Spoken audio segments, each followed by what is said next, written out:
right. Andrew, this next stretch, I might need your help with that. I'm not sure if I'm up for it. You're a bit more experienced in years and everything, and it's a tough stretch, and I'm not quite sure if I can manage.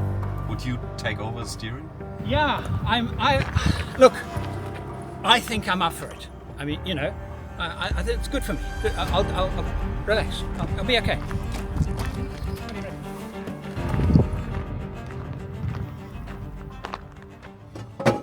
We are off to Melbourne. We are currently in Perth, driving right across Australia because we want to give the High Ace a proper test in terms of camping, living out of, etc.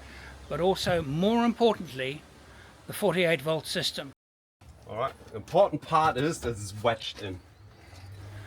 The pre-production version 0.1 is installed in this vehicle now. A part of this 48-volt system scares me because I've only finished it yesterday evening.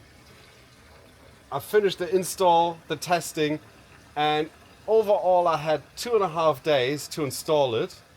And now we are traveling to Melbourne. Not super remote, but we will be at a few places where help would still be a long way away. And I've got plan B, C and D in place, but this is the prototype and these are the plans for the prototype. I mean, I've had this mapped out in my head for the last 3 years how I wanted this to work, but still. We have stopped for a break. We're about 3 hours from home, and I asked Heiner the question. I said, Heiner, tell me, what was the longest drive you did with the vehicle, with the setup, before we set off? And he said, about 15 minutes.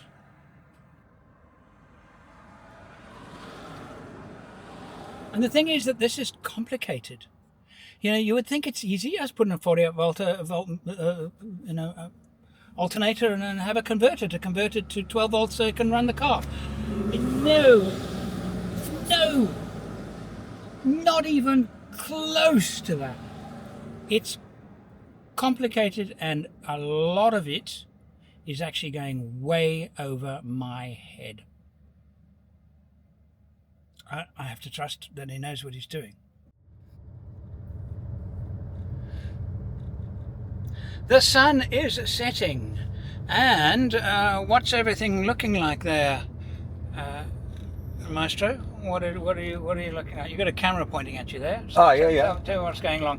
I'm monitoring the alternator through a Bluetooth app, and after I've done a bit more tweaking on the road now, because I've only done a 15-minute test drive before we go onto this 3,500 kilometer drive. And good thing is, it is working perfectly at the moment. It's doing exactly what it needs to do. Having the battery sitting nicely on float after it's fully charged, it's compensating for whatever we're using. If I crank this up now, the amperage of the alternator goes up. Because now the vehicle is using more power, I dial that back. It dials back what it's supplying to the vehicle. So alternator controller is doing magical work. I'm quite pleased because I was really nervous about this, because the test time has really only been driving my daughter to school this morning, and that was all the testing that was possible with this tight schedule. But so far so good, actually. We're now heading south, so we've been heading east all day. Now we go south for about 150 kilometers and then due east, right across the country. That's what we're doing. We'll do another hour, I reckon, Anna? Another hour or so. Yeah. And then we'll find a place to camp. Yeah. Wild camp, side of the road. That junk food smells really good. I know. And there's a really good way of eating these in the car. It's called finger food. I gotta look out for kangaroos though. Yes. Roos will be out, so I think I'm gonna keep speed about 90. Yeah? Yeah, be careful. The Roo could stop this trip even though the alternator keeps working. Oh, we pulled off the road. looking for a campsite. What we need is a bit of a clearing.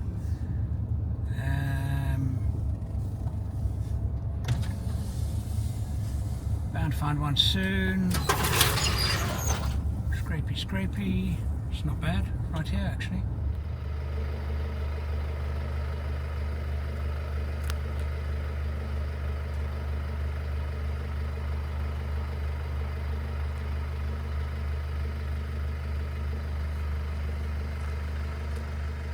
I think this will work. I think so. You can easily stand somewhere here. So if I park here and you can put your swag there. Yeah.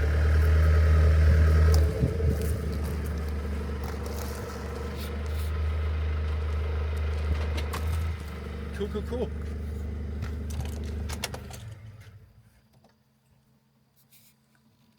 Do you want me to leave the accessories switched on? Well, it'll be the safe thing to do.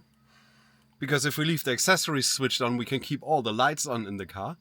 Because then the lithium battery will supply power to the vehicle and to all the lights and everything. You can even leave the lights on if you want to. If we need camping lights, just leave the headlights on. We got some lights. Because it won't drain the battery. It's all running off the lithium battery now. We'll explain this later. It's actually a ridiculous idea.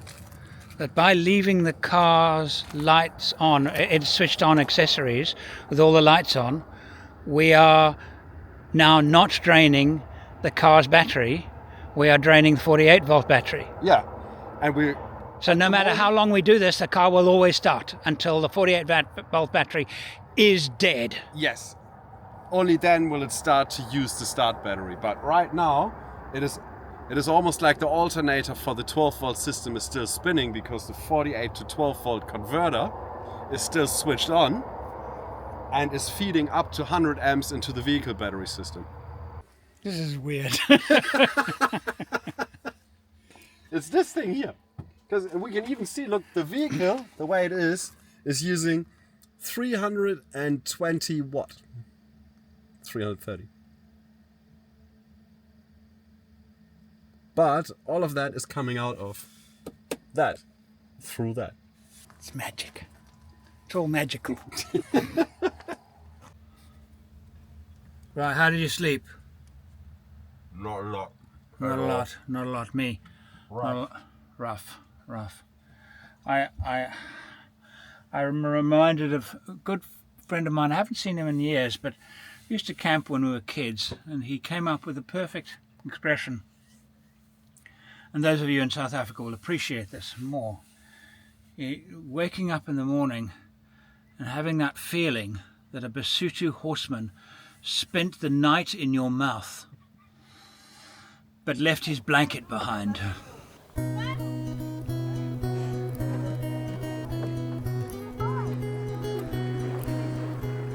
Today we will be driving, and then after that a bit more driving, and then to finish the day off, some driving. You know that horseman you were talking about? I think this is his blanket. At least it smells like it, because I haven't slept on my swag for 2 years. And it's exactly Too much information, right? Too much information. We're going to start the engine. Start the engine, and then Yes. I'll rev it up a bit, and we can see what the alternator does. Because right now the battery's down to 70%, so it means it will take whatever charge it can get. So if you want to, you can have a look. I keep the engine at about 1500 RPM, and we can have a look at what the alternator is actually doing. Okay. Car starts, that's good. Yeah, current is flowing. What are we getting? I have to change the configuration a bit. The battery is still in, the charger is still in float mode because the voltage didn't drop far enough. So I'll change the configuration a bit, and then it should go to boost mode. It's still part of the figuring out the system.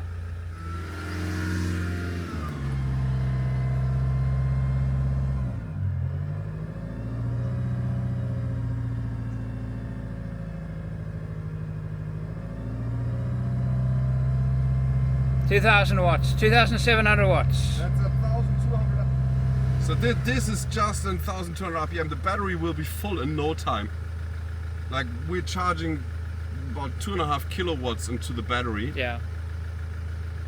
That means that battery will down to 70%.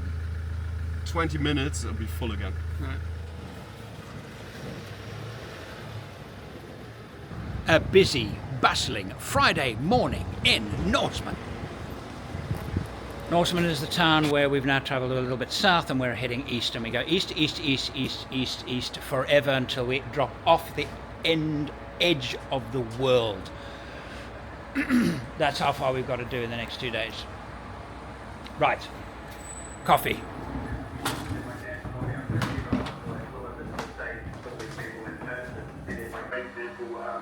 For me, my workshops, because last time I was in Kalgoorlie was about 2 years ago, and I was over in St. When you see a whole lot of corrugated iron camels, you know you're in outback Australia.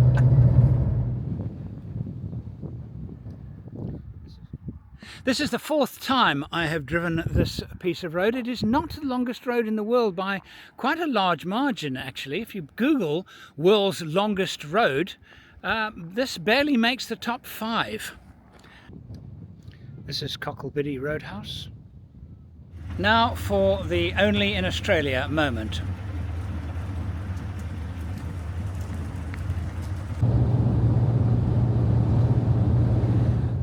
What were you saying? What were we saying? Okay, sensible, stop mucking about. We are just short of halfway to Melbourne, and we are approaching the sea on the Great Australian Bight. Heiner's never seen it before. I've seen it a few times. It is really worth seeing, and we're thinking about setting up camp here. We have still got a long way, 2 full days drive. But everything in the car is working well. The system's working really well, and it has been a revelation for us because we're discovering things that this system can do which are off the chart amazing. And I'm going to leave Heiner to explain how off what chart they are. Oh look, the sea. That's the edge of Australia. That way there's nothing but South Pole and a lot of water before that. I am not going to drive onto the edge, too close to the edge, because I'd like to keep my life and the van. And maybe stop here. yes, okay. The handbrakes failed. Fuck off, that's just another 5 meters and that is deep.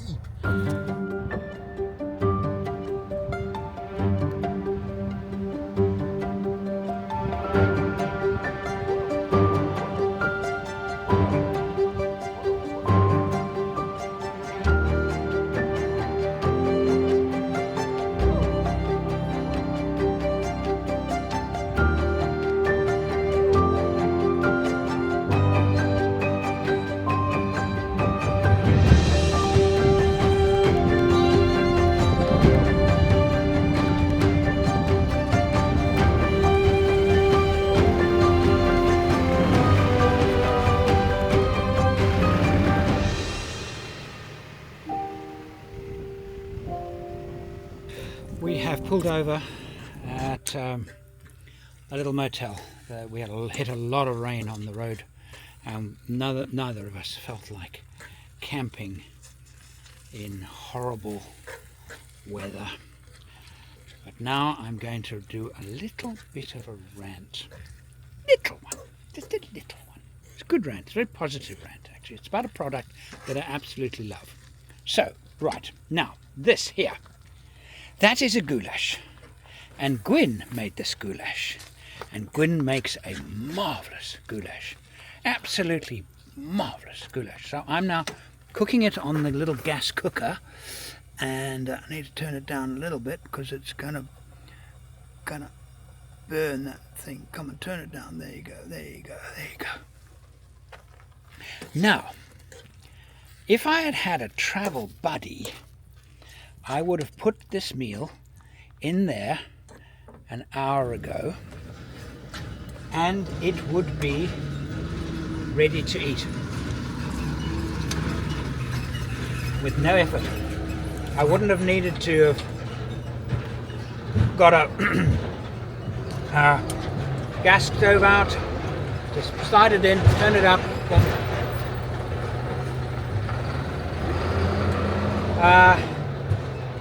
and I have to show you the room, because the room itself is interesting. Those of you in other parts of the world, in rural Australia, a typical motel will be this noisy and will look like this. Right, no bedside lighting at all. There are these little lanterns. All right, the main room light, as you can see, is a fluorescent tube. Really romantic if you want to have a nice cozy evening with the one that you love. The bathroom is, it's adequate and everything. I'm not complaining. This is better than camping in the rain. Okay, but for this is $160. That's a lot. In any language, that's a lot for the level of luxury. But I, for one, am grateful that we have food and a place, shelter. No, I wasn't complaining. Well, I was complaining. I was just making a point of the fact we don't have a travel buddy. Had we had a travel buddy, this would have been cooked already and would have been eating it already. Yeah. So true. Okay, so I'm going to get some plates because it'll be ready in 5. I've got good news and bad news. Which one do you want first? Hit me. Good news? We can sleep in tomorrow morning, because bad news, sun's only gonna come up at 7:30. Oh, because we've everything's later now. We've lost 2 hours. That means we can have a sleep in, because there's no point. Like, sunrise is at 8 o'clock. First light is at 7:30. Okay. Because we've just passed. Travelling west to east across Australia, one passes through 3 time zones. But it's quite complicated because South Australia is not 1 hour ahead or 2 hour ahead. It's about 1 3/4 hours, or it's 1.5 hours. The thing is, nobody really knows. Heine, though, got the luxury suite. Let me show you the difference. His room has a picture on the wall. But it's not the whole picture. It's just this bit. It's not the whole thing, So it's better than nothing. A good night's sleep at the Nullarbor Roadhouse sees us back on the road. We're not actually quite halfway yet. Close to halfway. Maybe at halfway we'll have a celebration of sorts. You reckon they got coffee for us?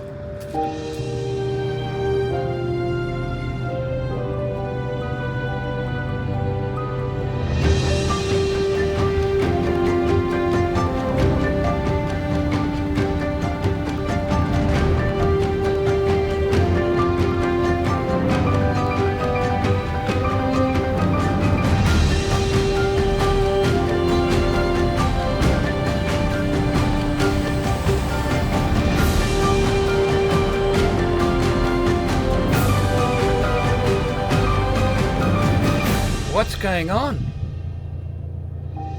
Very typical thing in Australia. Police driving on the wrong side of the road.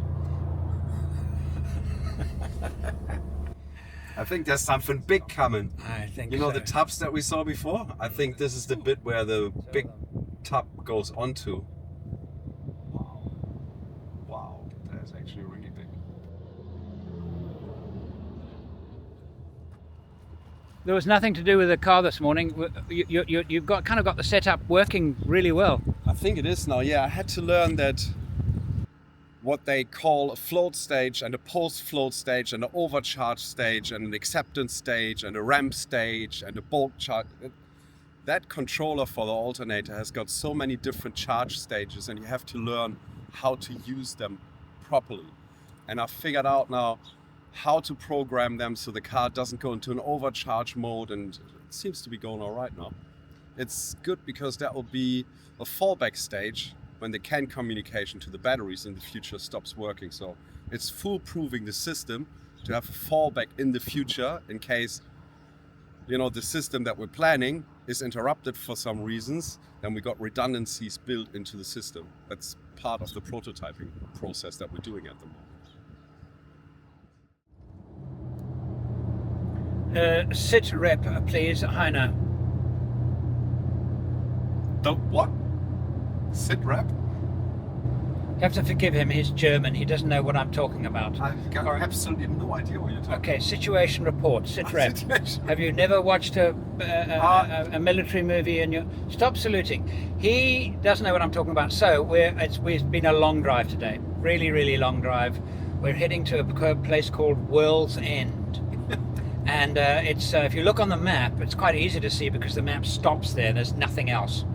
And it just says World's End. Beyond this place there be dragons And magicians. and we're going to go and find a campsite. We will.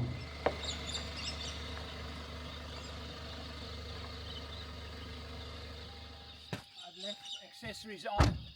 Well done. We want to make sure the battery doesn't go flat. Can you turn the lights on? Oh no, we don't need the lights yet. Turn the lights off. No, I turned the park lights on. Turn the park. What's today been like, Andrew? Tiring. The first half was good fun. Second half, tiring actually. But we did just over 1,000 kilometers today, and we have 800, give or take, to go to our place in Melbourne.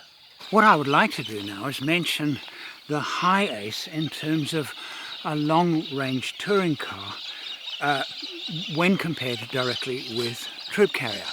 And I have discovered that it is far more comfortable to drive. There's far more room in it. This is noisier than my Troop Carrier, but not as noisy as a stock Troop Carrier. And that's something that I will address and get this easily as quiet inside as Troop Carrier. It's less tiring to drive. We 70 series owners, we're so used to the fact that it's a little vague on the road that we no longer criticize it. But then jumping into this, quite soon it was quite apparent. Now there actually are ways that I can, and one of the parts of phase 2 of my Troop Carrier build, I'm actually going to try and do that and actually try and correct that vagueness a little bit more, and a couple of experiments with that. But this is extremely nice to drive over the long distance. It was less tiring, driving faster than a 70 series. There is so much more room, there is so much more air. It's easier to get comfortable. The seats are far better than Troop Carrier. And of course, comparing camping, well, there is no comparison because, well, it looks like a skip in the back of this. The camping part of this vehicle has yet to be built. We are about to head off on the last 900 or so kilometres to Melbourne, and we need to do a little bit of work on the system. Not that it's actually not working, it's actually working very well, but you can explain to me now why you are pointing a screwdriver at it. Because so far I have left the alternator regulator on permanently, so it never goes into standby mode, and I wanted to see how it behaves that way. But I have got an ignition trigger or an accessory trigger built in, so I'm going to turn that accessory trigger back on, so every time you stop the vehicle, the alternator regulator stops, you start it again, it runs its whole charge cycle again. Right now we've done it in a way, it runs its charge cycle and then works with the timings that we've programmed in. It was a safe way for me to do it. But now we go a step further and test what it's like when it's running its cycles, because that's the way it should be working later on.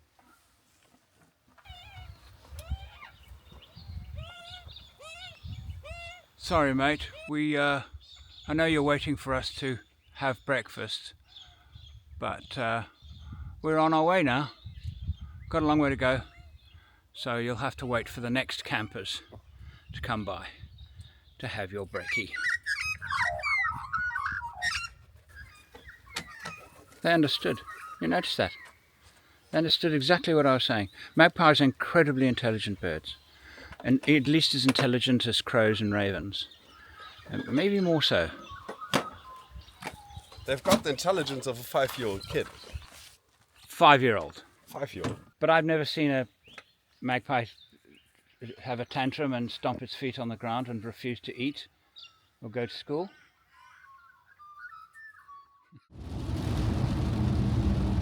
Welcome to Melbourne. We have 100 kilometers to go. You know what, even if the alternator fails now, unless it explodes and shreds the belt, we can just easily drive on the battery. We could do that for another 8 hours really if we wanted to, but I think the system made it. I'm so relieved, because 15 minutes of testing before going on a 3,500 kilometer trip, I was a bit nervous to be honest, but whew, I think the new system is a go. I'm quite happy about that. And we only had one moment where we went, ooh, which was when you turned off. Remember, the unit was on permanently, and then we decided to see if the ignition trigger would cycle itself properly. Yeah. Which it didn't. It didn't. But we figured it out. Well, you figured it out. It was a setting problem. It So was a setting problem, not a hardware problem. changed a few settings and then it managed to turn on and off automatically. Finally arrived in Melbourne, and you pitch up in the car park, and this guy shows up. Soup of the day. Beer. Having travelled all the way from Western Australia, we feel as if we live in a different country, but that's definitely not the case, particularly with regard to Nissan patrol drivers. Turns out they're the same everywhere. Our final destination, the Cruiser Company, just outside Melbourne, where they will be fitting the barwork for the High Ace, featured in the next video. Also featured is the continuation of the development of our 48-volt system. Remember to like and subscribe. Tell YouTube that you enjoy our videos and they'll send you more.